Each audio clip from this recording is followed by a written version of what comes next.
Good afternoon from the Old Five Notch Farm.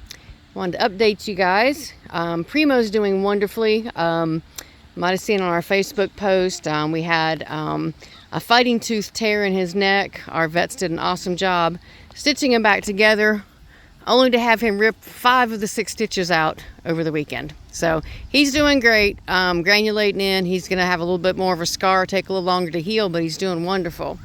Want to let you guys know too that on the farm here, we do our best to use natural means to work with nature and with our animals, and try to maintain everything as naturally as possible.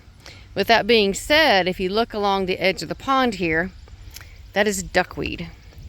Duckweed has come into our pond, and it will absolutely take over a pond and choke everything out. It won't let the sunlight get to the bottom or to the plants to come up through. It makes it hard for the fish, not enough oxygen.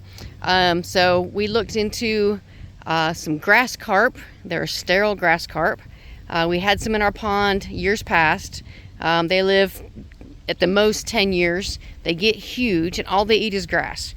They eat duckweed, different types of algae, different types of grasses. So we went ahead and put an order in, and we picked up our grass carp this morning. So we have a bag here of 10 grass carp. They're acclimating to the temperature of the pond. So we're letting them sit just for a little bit, and we'll be releasing them to go out into our pond. We had, in the past, we had Water Shield, which is kind of like a lily pad, but only smaller, and it too can take over the pond. You couldn't even get to the edges of the pond when we had it really bad. We were fortunate enough, and a lot of people don't think it's fortunate, but we were fortunate enough to have a beaver move in, and the beaver has eliminated the Water Shield. Does the beaver take down some trees? Yeah, they take down some trees, but they do a really good job of cleaning up stuff, keeping stuff trimmed back too, and we've not had any issue with Water Shield. We're thrilled now that we don't just have one beaver, we have 2 beavers, we have a pair. And in the evenings, you'll see them, they'll come up here to just on the other side of the boat where we feed the geese, and they will actually eat some of the goose food. So we get to see them in the evening, we feed and then back off, and beaver are beautiful, beautiful animals, huge animals. Have no idea they're that big until you see one in person and out of the water. So we're down here, gonna get ready to go ahead and release these guys and let them start doing their job.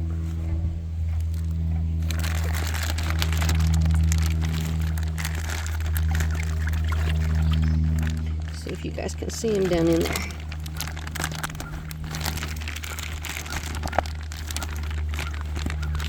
Did a good job putting the rubber band on so we didn't have a leak on the way home.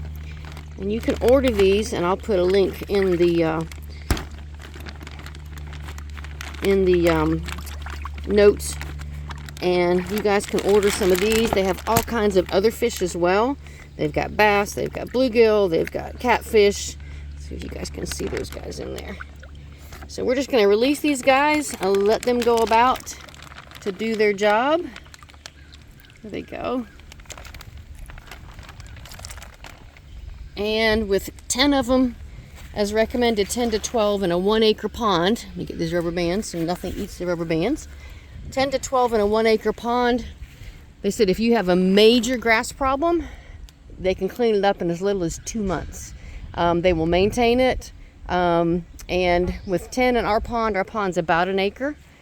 We expect to see a great reduction pretty quickly in the duckweed and the other algae that are growing. So looking forward to seeing how they do, and trying to work with nature as best we can. We do our best not to use any kind of chemicals unless absolutely necessary as a very last resort. And we really enjoy nature and want to keep it that way. Hope you guys have a great day.